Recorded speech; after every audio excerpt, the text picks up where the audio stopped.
Welcome friends. तो आज की इस वीडियो में हम डिस्कस करेंगे rapid revision of pedia for your upcoming NICT November exam.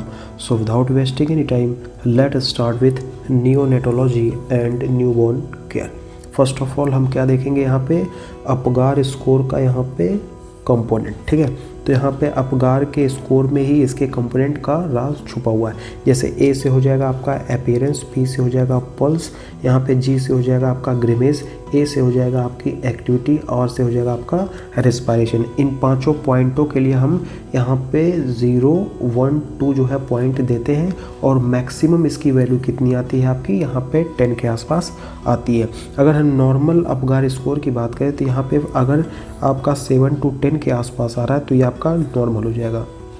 अगर यहाँ पे लेस देन 7 आ रहा है तो यहाँ पे आपको रिसक्सिटेशन करना यहाँ पे अनिवार्य हो जाएगा। यहाँ पे रिसक्सिटेशन सीक्वेंस की अगर हम बात करें तो सबसे पहले बेबी को हमको क्या करना पड़ेगा, वार्म करना पड़ेगा, उसकी पोजीशन देखनी पड़ेगी और क्या करना पड़ेगा, क्लियर करना पड़ेगा उसका एयरवेज। उसके बाद उसको ड्राई करना पड़ेगा। देन आफ्टर हम क्या करेंगे, स्टिमुलेट करेंगे और उसके बाद हम क्या करेंगे, बैग एंड मास्क वेंटिलेशन करेंगे। कब? जब यहाँ पे जो आपका हार्ट रेट है वो लेस देन 100 यहाँ पे ब्रीथ पर मिनट हो तब। देन आफ्टर हम बात करेंगे यहाँ पे प्री टर्म कॉम्प्लिकेशन। जो आपका प्री टर्म बेबी होता है, मतलब 37 वीक से पहले अगर बच्चा पैदा हो गया है तो उस केस में बच्चे में कुछ कॉम्प्लिकेशन आपको देखने को मिलती है। तो वो क्या क्या कॉम्प्लिकेशन हो सकती है? सबसे पहले यहाँ पे रेस्पायरेटरी डिस्ट्रेस सिंड्रोम हो सकता है। उसके बाद यहाँ पे नेक्रोटाइजिंग एंटेरोकोलाइटिस हो सकता है। देन यहाँ पे पेटेंट डक्टस आर्ट्रियोसिस हो सकता है। देन आफ्टर यहाँ पे IVH दैट इज यहाँ पे इंट्रावेंट्रिकुलर यहाँ पे हेमरेज हो सकता है। देन आफ्टर सेप्सिस हो सकता है। देन आफ्टर क्या हो सकता है यहाँ पे हाइपोथर्मिया। तो ये इंपॉर्टेंट जो है आपके कॉम्प्लिकेशन जिसको आपको यहाँ पे पता होना चाहिए। देन आफ्टर हम बात करेंगे यहाँ पे कि सर्फेक्टेंट डिफिशियंसी। यहाँ पे सर्फेक्टेंट डिफिशियंसी की अगर हम बात करें तो इसमें आपका रेस्पायरेटरी डिस्ट्रेस सिंड्रोम में देखने को मिलता है हैलाइन मेम्ब्रेन डिजीज़। देन ये आपको कहाँ यूजली देखने को मिलेगा, तो ये कॉम्प्लिकेशन होता है। तो ये आपका यहाँ पे प्री मैच्योर यहाँ पे जो बेबी होते हैं उनमें जो है देखने को मिलता है लेस देन यहाँ पे 34 वीक। उसके बाद चेस्ट एक्सरे में आपको क्या देखने को मिलेगा, यहाँ पे ग्राउंड ग्लास ओपेसिटी देखने को मिलेगी। उसके साथ साथ आपको यहाँ पे एयर ब्रोंकोग्राम जो है वो भी देखने को मिलेगा। देन प्रिवेंशन की बात करें तो इसमें आपको एंटीनेटल यहाँ पे स्टेरॉइड और यहाँ पे क्या दे सकते हैं, यहाँ पे बेटामिथासोन जो है आप दे सकते हैं as an antenatal steroid for the prevention of यहाँ पे सर्फेक्टेंट की डिफिशियंसी। ओके, देन यहाँ पे हाइपोथर्मिया की बात करें तो हाइपोथर्मिया का मैनेजमेंट आप क्या करेंगे, तो यहाँ पे क्या करेंगे, कंगारू मदर केयर KMC जो है ये बेस्ट टेस्ट होता है। यहाँ पे हाइपोथर्मिया जैसे क्या होता है, बच्चा जब पैदा होता है ना उसको क्या करते हैं यहाँ पे मदर के बॉडी से यहाँ पे चिपका के रखते हैं ताकि यहाँ पे टेम्परेचर का वेरिएशन ना हो और बच्चा हाइपोथर्मिया से क्या हो यहाँ पे बच जाए। नियोनेटल सेप्सिस की अगर हम बात करें तो यहाँ पे अर्ली ऑनसेट में आपको यहाँ पे GBS और यहाँ पे इकोलाई और लेट ऑनसेट में यहाँ पे स्ट्रेप और यहाँ पे क्लेप्सिला इसको कॉज करते हैं। देन यहाँ पे इन्वेस्टिगेशन पे हम क्या करेंगे, C रिएक्टिव प्रोटीन करेंगे, यहाँ पे ब्लड कल्चर करते हैं और यहाँ पे complete blood count that is यहाँ पे CBC को हम परफॉर्म करते हैं। उसके बाद हम बात करेंगे यहाँ पे कुछ यहाँ पे जेनेटिक सिंड्रोम के पॉइंट्स को। ठीक है, तो यहाँ पे देखिए आपका सिंड्रोम है। देन यहाँ पे की फीचर्स, यहाँ पे जीन और क्रोमोसोम इसके लिए रिस्पॉन्सिबल होते हैं। तो सबसे पहले आ जाएगा यहाँ पे डाउन सिंड्रोम जिसमें आपको फ्लैट फेस शाइमन क्रीज देखने को मिलेगी, सिंगल पामर क्रीज और यहाँ पे एंडोकार्डियल यहाँ पे कुशन जो है डिफेक्ट देखने को मिलेगा किसमें, डाउन सिंड्रोम में, जिसको हम बोलते हैं यहाँ पे ट्राइसोमी 21 जो कि एसोसिएट होती है किसके साथ, आपका डाउन सिंड्रोम के साथ। एडवर्ड सिंड्रोम की अगर हम बात करें तो एडवर्ड सिंड्रोम में आपको यहाँ पे देखने को मिलेगा रॉकर बॉटम फिट और यहाँ पे क्लिंज फिस्ट, इसको हम बोलते हैं ट्राइसोमी 18। उसके बाद यहाँ पे पटाउ सिंड्रोम जिसमें आपको क्लेफ्ट लिप और यहाँ पे क्लेफ्ट पैलेट देखने को मिलेगा, पॉलीडेक्टाइली ऑब्लिक यहाँ पे माइक्रोसिफेली जिसमें आपको ट्राइसोमी यहाँ पे 13 जो है वो देखने को मिलेगी। टर्नर सिंड्रोम की बात करें इसमें आपको 45 एक्सो कंडीशन देखने को मिलती है। यहाँ पे आपको वेब्ड नेक देखने को मिलेगी, यहाँ पे स्ट्रिक ओवरीज या फिर आप गोनेट्स बोल सकते हैं एंड कोऑक्टेशन ऑफ एओर्टा आपको स्पेशली देखने को कहाँ मिलेगा, टर्नर सिंड्रोम में, जहाँ पे आपको लॉस ऑफ यहाँ पे एक्स क्रोमोसोम, यहाँ पे देखिए आपका एक एक्स क्रोमोसोम जो है वहाँ पे लॉस हो गया, इसलिए टर्नर सिंड्रोम में आपका 45 एक्सो कंडीशन होती है। देन क्लाइनफिल्टर सिंड्रोम की अगर हम बात करें, इसमें 47 XXY कंडीशन होती है, जिसमें आपको यहाँ पे टॉल मेल होगा, गैनोकोमेस्टिया होगी, और लेकिन यहाँ पे जो उसके टेस्टिस हैं वो स्मॉल होंगे। इस कंडीशन में क्या होता है, एक एक्स्ट्रा क्रोमोसोम आ जाता है, ठीक है, इसलिए इसकी कंडीशन बनती है 47 XXY। देन नूनान सिंड्रोम की अगर हम बात करें, जिसमें आपको यहाँ पे शॉर्ट सूचर देखने को मिलेगा, उसके बाद यहाँ पे आपको पल्मोनरी स्टेनोसिस की कंडीशन मिलेगी, और आपको यहाँ पे वेब्ड नेक भी देखने को मिलेगा। तो यहाँ पे टर्नर सिंड्रोम और नूनान सिंड्रोम में एक जो कैरेक्टरिस्टिक फीचर वो कॉमन है, वो क्या है आपका यहाँ पे वेब्ड नेक, और इसमें आपका PT यहाँ पे PN1 यहाँ पे जीन का म्यूटेशन जो है वो देखने को मिलता है। देन अगर हम बात करेंगे यहाँ पे ग्रोथ एंड डेवलपमेंट की, तो सबसे पहले यहाँ पे मिड पेरेंटल हाइट फार्मूला। आप मिड पेरेंटल हाइट फार्मूला क्या होता है, अगर हम बॉयज़ की बात करें तो बॉयज़ के इस फार्मूले को निकालने के लिए आपको फादर की हाइट को जोड़ना है किसके साथ, मदर की हाइट के साथ, उसके साथ 13 ऐड करना है, डिवाइड बाई 2। ये आपका बॉयज़ का मिड पेरेंटल हाइट फार्मूला होता है। वहीं पे अगर हम गर्ल्स की बात करें तो उस केस में गर्ल्स में जो है आपको यहाँ पे फादर की हाइट प्लस मदर की हाइट -13/2। देन यहाँ पे फॉन्टेनल क्लोजर की अगर हम बात करें तो आपका जो पोस्टीरियर फॉन्टेनल होता है वो आपका 2 से 3 महीने में क्लोजर होता है। इंटीरियर फॉन्टेनल जो है यहाँ पे 12 से 18 मंथ के आसपास कंट्रोल करता है। ये देखिए फ्रंट ऑफ हेड है, ये क्या है आपका यहाँ पे एंटीरियर फॉन्टेनल है, और यहाँ पे ये क्या हो जाएगा पोस्टीरियर फॉन्टेनल। पोस्टीरियर फॉन्टेनल कब क्लोज होता है, 2 से 3 मंथ में, और एंटीरियर फॉन्टेनल आपका 12 से 18 मंथ में यहाँ पे क्लोज होता है। देन यहाँ पे टूथ फार्मूला की बात करें, 2 इंटू यहाँ पे देखिए 2 इंसीजर हैं, 1 केनाइन है, और यहाँ पे 2 मोलर, टोटल कितने टीथ होते हैं आपके 20 टीथ हो जाएंगे। यहाँ पे रेड फ्लैग साइन, मतलब रेड फ्लैग साइन वो साइन होती है जैसे कि मान लीजिए कोई बच्चा है, उसको यूजली जो है यहाँ पे चलना मान लीजिए 6 मंथ में आ जाना चाहिए, लेकिन वो जो है 6 मंथ से लेकर 7th 8th 9th मंथ तक अगर नहीं चलता है तो हम क्या बोलेंगे उसको, यहाँ पे रेड फ्लैग साइन, ठीक है। अब देखिए नो सोशल स्माइल, यहाँ पे 3 मंथ तक अगर बेबी में कोई भी सोशल स्माइल नहीं आती है तब हम क्या करेंगे कि ये क्या है, एक तरह का रेड फ्लैग साइन होता है। उसके बाद हम बात करेंगे यहाँ पे नो हेड कंट्रोल, बच्चा अपना हेड कंट्रोल नहीं कर पा रहा 4 मंथ तक, तो भी क्या है ये रेड फ्लैग साइन है। नो सेटिंग्स, सही से बैठ नहीं पा रहा है, तो भी क्या है ये एक तरह का रेड साइन है, जो कि आपको यूजली कब देखने को मिलता है, 9 मंथ तक अगर नहीं आता है तो इसको हम बोलते हैं यहाँ पे रेड साइन। नो वॉकिंग, बच्चा वॉकिंग नहीं कर पा रहा है यहाँ पे 18 मंथ तक, तो ये हो जाएगा आपका रेड फ्लैग साइन। उसके बाद हम बात करेंगे यहाँ पे न्यूरोलॉजी और यहाँ पे CNS डिसऑर्डर के बारे में। हाइड्रोसेफेलस की अगर हम बात करें तो हाइड्रोसेफेलस के केस में क्या होता है कि इंक्रीज्ड हेड सरकमफ्रेंस, जो हमारा हेड का सरकमफ्रेंस है वो क्या होता है यहाँ पे इंक्रीज हो जाएगा, और यहाँ पे बल्जिंग ऑफ फॉन्टेनल, जो हमारा फॉन्टेनल है वो भी बल्ज हो जाएगा, और यहाँ पे आपको सनसेट साइन जो है यहाँ पे देखने को मिलेगी। कॉजेस की बात करें तो यहाँ पे एक्वाडक्टल स्टेनोसिस, यहाँ पे जो आपका एक्वाडक्टल स्टेनोसिस की वजह से ये साइन आपको यहाँ पे देखने को मिलती है। और अर्नोल्ड चियारी या डॉन्डी वॉकर जो है डिजीज़ में जो है आपको ये देखने को मिलता है। मेनिंजाइटिस की अगर हम बात करें, यहाँ पे नियोनेटल मेनिंजाइटिस जो है यहाँ पे GBS के द्वारा, इकोलाई या फिर जो है आपका लिस्टेरिया मोनोसाइटोजेंस के द्वारा आपको देखने को मिलती है। यहाँ पे CSF फाइंडिंग की अगर हम बात करें तो यहाँ पे आपको प्रोटीन का लेवल बढ़ा हुआ मिलेगा, यहाँ पे ग्लूकोज का लेवल घटा हुआ, और यहाँ पे जो है सेल्स भी यहाँ पे इंक्रीज। ये देखिए आपकी ब्रेन है और ये आपका वेंट्रिकल्स है, ठीक है। अब यहाँ पे देखिए यहाँ पे आपका जो हेड है वो क्या होगा, यहाँ पे इनलार्ज, यहाँ पे देखिए नॉर्मल फ्लैट था, यहाँ पे इनलार्ज हो गया। यहाँ पे जो आपके वेंट्रिकल्स हैं वो फिल्ड हो गए किसके साथ, यहाँ पे एक्स्ट्रा फ्लूइड के साथ, इसलिए ये ब्रेन विथ हाइड्रोसेफेलस, ये देखिए आपका हाइड्रोसेफेलस यहाँ पे एक्यूमुलेट हो गया है। फिब्रिल सीजर की अगर हम बात करें तो यहाँ पे 6 मंथ से 5 ईयर जो कि वेनाइन होते हैं, और इसका जो ड्यूरेशन होता है वो लेस देन 15 मिनट। ट्रीटमेंट के तौर पर हम जो है डायज़ेपाम देते हैं ड्यूरिंग यहाँ पे एपिसोड, और यहाँ पे अवॉइड करते हैं लॉन्ग टर्म थेरेपी इफ़ यहाँ पे सिंपल। सेरेब्रल पाल्सी की अगर हम बात करें, जो कि मोस्ट कॉमन क्या होती है, यहाँ पे स्पास्टिक होती है। अर्लीस्ट साइन जो है आपको डिलेड मोटर यहाँ पे माइलस्टोन एसोसिएटेड विथ यहाँ पे सीजर्स, यहाँ पे MRI और यहाँ पे स्क्विंट के साथ।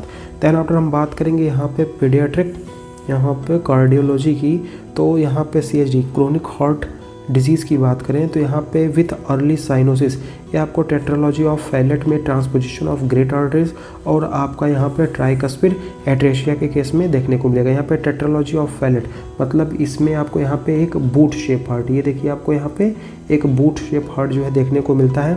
और यहाँ पे CHD विथ लेट साइनोसिस जिसको बोलते हैं एसन मेंगर सिंड्रोम, जो उसकी वेंट्रिकुलर सेप्टल डिफेक्ट या आर्टरियल सेप्टल डिफेक्ट या फिर जो है आपका पेटेंट डक्टस आर्टरीज और ट्रांसपोजिशन ऑफ ग्रेट आर्टरी में जो है आपको यहाँ पे स्ट्रिंग ऑन साइड अपीयरेंस जो है ये देखने को मिलता है।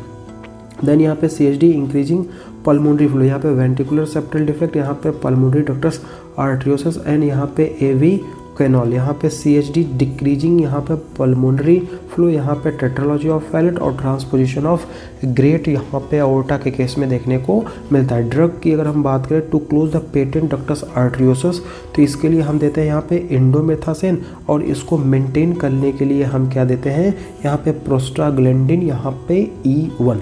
देन आफ्टर बात करेंगे यहाँ पे साइनोसिस विथ यहाँ पे क्लबिंग अर्लीस्ट इन यहाँ पे टेट्रालॉजी ऑफ फैलेट में देखने को मिलता है। उसके बाद हम बात करेंगे यहाँ पे रेस्पिरेटरी डिसऑर्डर की। सबसे पहले देखेंगे यहाँ पे क्रूप जिसको हम बोलते हैं लेरेंगियो ट्रेकियो ब्रोंकाइटिस, ठीक है। यहाँ पे आपको बार्किंग कफ मिलेगा, इंस्पायरेटरी स्ट्राइडर, यहाँ पे एक्सरे पे आपको स्टिपल साइन, यहाँ पे आपका यहाँ पे नेबुलाइज्ड एड्रेलिन और यहाँ पे स्टीरॉयड, ठीक है। देखिए यहाँ पे आपका क्रूप की बात करें तो यहाँ पे देखिए आपको स्टिपल साइन जो है देखने को मिल रहा है, जैसे यहाँ पे चर्च का जो गुंबद होता है ना यहाँ पे नुकीला टाइप का, वैसा अपीयरेंस आपको यहाँ पे देखने को मिलेगा। और यहाँ पे देखिए आपको थंब साइन जो है देखने को मिलता है एपिग्लोटाइटिस के केस में। एपिग्लोटाइटिस यहाँ पे जो कि कॉज होता है किसके द्वारा, हीमोफिलस यहाँ पे इन्फ्लुएंजा टाइप B वायरस, जिसमें आपको थंब साइन देखने को मिलता है। और एवॉइड यहाँ पे थ्रोट एग्जामिन जो कि यहाँ पे रिस्क है किस चीज़ का, अरेस्ट का। यहाँ पे ब्रोंकियोलाइटिस की अगर हम बात करें तो यहाँ पे रेस्पिरेटरी सिंसाइटियल वायरस के द्वारा होता है। इस कंडीशन में आपको यहाँ पे सपोर्टिव ट्रीटमेंट लेना है O2 और यहाँ पे पेशेंट को हमेशा हाइड्रेटेड रहना है। सिस्टिक फाइब्रोसिस की बात करें जिसमें आपको म्यूटेशन देखने को मिलता है CFTR जीन जो कि यहाँ पे क्रोमोसोम नंबर 7 पे होता है। यहाँ पे आपको थिक म्यूकस देखने को मिलेगा और यहाँ पे आपको हिस्ट्री मिलेगी रिकरेंट निमोनिया की, माल एब्जॉर्प्शन। देन यहाँ पे डायग्नोसिस की बात करें तो यहाँ पे स्वीट क्लोराइड जो कि ग्रेटर देन यहाँ पे 60 मिलीमोल पर लीटर जो है वो देखने को मिलेगा। देन आफ्टर हम बात करेंगे न्यूट्रिशनल एंड डिफिशियंसी डिसऑर्डर की। तो सबसे पहले हम बात करेंगे यहाँ पे रैकेट्स जो कि विटामिन D की डिफिशियंसी से होता है। इसमें आपको क्रेनियोटेबिस देखने को मिलता है, यहाँ पे फ्रंटल जो है ब्रूजिंग और यहाँ पे रैकेट्सिक रोजरी जो है वो आपको देखने को मिलती है। एक्सरे पे आपको यहाँ पे कपिंग फ्रेइंग ऑफ मेटाफाइसिस जो है देखने को मिलेगा। यहाँ पे देखिए ये आपको अनयूजुअल यहाँ पे स्कल शेप देखने को मिलेगी, आपको उसके साथ साथ डेंटल प्रॉब्लम भी, वीक मसल भी, और यहाँ पे unusual curve of the spine, यहाँ पे बो लेग, यहाँ पे लेग देखिए ऐसे थोड़ा टेढ़ा हो गया, ठीक है, बो लेग इसको बोलते हैं। नॉर्मली तो ऐसे होता है लेकिन इस कंडीशन में यहाँ पे बो लेग आपको देखने को मिलेंगे। और यहाँ पे जो आपकी एंकल्स हैं वो भी क्या हो जाएंगी, यहाँ पे वाइड हो जाएंगी। देन आफ्टर हम बात करेंगे स्कर्वी जो कि यहाँ पे विटामिन C की डिफिशियंसी से होता है, जिसमें आपको यहाँ पे सॉलोइन गम्स, यहाँ पे गम में स्वेलिंग, ये देखिए आपका, ये आपका गम है, यहाँ पे देखिए आपको यहाँ पे स्वेलिंग जो है यूजुअली देखने को मिलती है। यहाँ पे देखिए फिर से एक बार देख लीजिए, यहाँ पे स्वेलिंग जो है गम में देखने को मिल रही है। उसके साथ साथ यहाँ पे सब पेरोस्टियल हेमरेज भी आपको देखने को मिलेगा। सब पेरोस्टियल यहाँ पे देखिए परप्यूरा यहाँ पे देखने को मिल रहा है। देन आफ्टर हम बात करेंगे यहाँ पे क्वाशियोरकर और यहाँ पे मेरस्मस की बात। अगर हम बात करें क्वाशियोरकर की तो इसमें देखिए आपका इडिमा, ये देखिए पेट फूला हुआ है, ये क्वाशियोरकर में आपको यहाँ पे पेट फूला हुआ दिखाई देगा। यहाँ पे फैटी लीवर होगा, यहाँ पे फ्लैंकी, यहाँ पे पेंट, यहाँ पे डर्मेटोसिस जो है देखने को मिलती है। वहीं पे अगर मेरस्मस की अगर हम बात करें जिसमें आपको सीवियर वास्टिंग, अलर्ट चाइल्ड, लेकिन कोई भी इडिमा, यहाँ पे देखिए पेट एकदम दुबला पतला बच्चा जो है आपको यहाँ पे देखने को मिलेगा, ठीक है। उसके बाद हम बात करेंगे यहाँ पे आयरन डिफिशियंसी, यहाँ पे एनीमिया की। तो आयरन डिफिशियंसी एनीमिया जो है मोस्ट कॉमन जो है यहाँ पे एनीमिया इन चिल्ड्रन, जिसमें आपको पेरिफेरल स्मीयर पे आपको माइक्रोसिटिक यहाँ पे हाइपोक्रोमिक कंडीशन जो है देखने को मिलेगी, ठीक है। उसके बाद हम बात करेंगे यहाँ पे गैस्ट्रोइंटेस्टाइनल यहाँ पे एंड हेपेटिक की अगर हम बात करें तो पाइलोरिक स्टेनोसिस की सबसे पहले हम बात करते हैं। तो पाइलोरिक स्टेनोसिस में आपको मोस्ट इम्पॉर्टेंट और इसका मोस्ट कैरेक्टरिस्टिक फीचर क्या होगा, नॉन बिलियस यहाँ पे प्रोजेक्टाइल, यहाँ पे वोमिटिंग, यहाँ पे आपको मेटाबॉलिक एल्कोलोसिस भी देखने को मिलेगा, डेट इज़ यहाँ पे आपको हाइपरक्लोरेमिक हाइपोकेलेमिया। ठीक है, यहाँ पे हर्शफंग डिजीज़ की अगर हम बात करें, एविसेंस ऑफ गेंग्लियन सेल, यहाँ पे और बैक प्लस यहाँ पे मिशनर प्लक्सस। कन्फर्मेटरी टेस्ट के लिए हम क्या करते हैं, रेक्टल बायोप्सी को परफॉर्म कराते हैं। उसके बाद हम बात करेंगे इंटरसेप्शन की अगर हम बात करें तो इसमें आपको एक क्लासिकल ट्रायड जो है वो देखने को मिलेगा। यहाँ पे क्लासिकल ट्रायड क्या है, यहाँ पे आपको पेन, रेड करंट, यहाँ पे जेली स्टूल और यहाँ पे आपको मास देखने को मिलेगा। डायग्नोसिस में अल्ट्रासाउंड में आपको यहाँ पे टारगेट लीजन देखने को मिलेगा और ट्रीटमेंट में यहाँ पे एयर ऑब्लिक यहाँ पे बैरियम इनिमा को हम यहाँ पे परफॉर्म कराएंगे। उसके बाद हम बात करेंगे यहाँ पे बाइलरी एट्रेशिया की, जिसमें आपको परसिस्टेंट जॉन्डिस देखने को मिलेगा ग्रेटर देन 2 वीक। यहाँ पे आपको पेल स्टूल और ट्रीटमेंट के तौर पर आपका कसाई यहाँ पे प्रोटो एंटेरोस्टोमी जो है हम परफॉर्म कराते हैं। देन आफ्टर हम बात करेंगे रीनल ऑब्लिक यहाँ पे इलेक्ट्रोलाइट डिसऑर्डर की। तो यहाँ पे सबसे पहले देखेंगे नेफ्रोटिक सिंड्रोम, जिसमें आपको प्रोटीन यूरिया जो है वो ग्रेटर देन 3.5 ग्राम पर डे देखने को मिलेगी। हाइपोएल्ब्यूमिनूमिया, यहाँ पे इडिमा, उसके साथ साथ आपको यहाँ पे हाइपरलिपिडीमिया भी देखने को मिलेगा। और most common cause in children की अगर हम बात करें नेफ्रोटिक सिंड्रोम का, तो यहाँ पे आपका मिनिमल चेंज डिजीज़ होता है और ट्रीटमेंट के तौर पर हम क्या लेंगे, स्टेरॉइड लेंगे। यहाँ पे पोस्ट स्ट्रेप्टोकोकल ग्लोमेरुलोनेफ्राइटिस की बात करें तो इसमें आपको कोला कलर्ड यूरिन जो है वो देखने को मिलता है। उसके साथ साथ यहाँ पे हाइपरटेंशन और यहाँ पे डिक्रीज यहाँ पे C3। ट्रीटमेंट के तौर पर आप यहाँ पे सपोर्टिव ट्रीटमेंट देते हैं। यहाँ पे हीमोलिटिक यहाँ पे यूरेमिक सिंड्रोम की अगर हम बात करें तो यहाँ पे भी आपको एक ट्रायड देखने को मिलेगा। ट्रायड में क्या है, सबसे पहले यहाँ पे हीमोलिसिस, उसके बाद थ्रोम्बोसाइटोपिनिया और यहाँ पर रीनल फेल्यूर।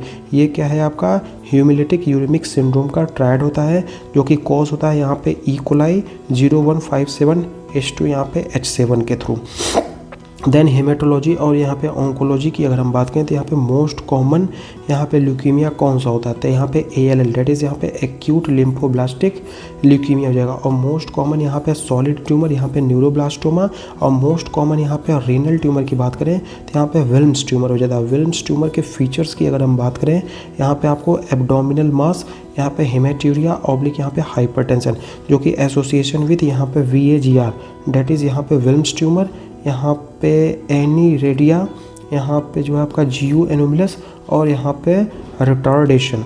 रेटिनोब्लास्टोमा की देन हम बात करेंगे तो यहाँ पे आपको वाइट रिफ्लेक्स देखने को मिलेगा, डेट इज़ यहाँ पे ल्यूकोरिया, यहाँ पे RB1 जीन और इंक्रीज रिस्क ऑफ यहाँ पे ऑस्टियो यहाँ पे शार्कोमा। ये देन आफ्टर हम बात करेंगे कुछ यहाँ पे इंपॉर्टेंट इन्फेक्शियस डिजीज। सबसे पहले हम देखेंगे यहाँ पे मीजल्स।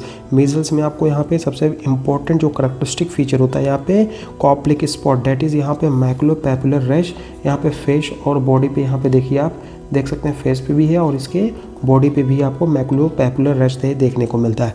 मम्स की बात करें तो यहाँ पे आपको पैरोटाइटिस, देन ऑर्काइटिस, यहाँ पर रुबेला की बात करें इसमें आपको रैश देखने को मिलेगा और पोस्ट ऑरिकुलर यहाँ पे लिम्फेडिनोपैथी भी देखने को मिलेगी। चिकन पॉक्स की अगर हम बात करें तो यहाँ पे लीजन्स इन डिफरेंट स्टेजेस में आपको dew drop on the rose petal like appearance जो है देखने को मिलेगा। तो अगर हम बात करेंगे पोलियो की, तो पोलियो में लोअर मोटर न्यूरॉन की पैरालिसिस हो जाती है और ये एसिमेट्रिकल होता है, लेकिन कोई भी सेंसरी लॉस आपको यहाँ पे देखने को नहीं मिलेगा।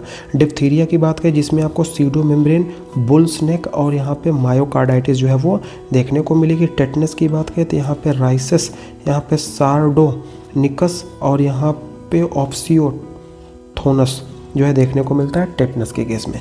उसके बाद यहाँ पे वैक्सीनेशन शेड्यूल की अगर हम बात करेंगे यहाँ पे कुछ इंपॉर्टेंट, तो यहाँ पे एट बर्थ आपको यहाँ पे BCG लगती है, OPV 0 और यहाँ पे हेपेटाइटिस B1 लगता है। देन यहाँ पे 6 वेव की अगर हम बात करें तो यहाँ पे DPT का फर्स्ट डोज, यहाँ पे IPV का यहाँ पे फर्स्ट डोज, यहाँ पे हिप का फर्स्ट, हेपेटाइटिस B का यहाँ पे सेकेंड डोज, यहाँ पे PCV का फर्स्ट और रोटा वायरस यहाँ पे फर्स्ट।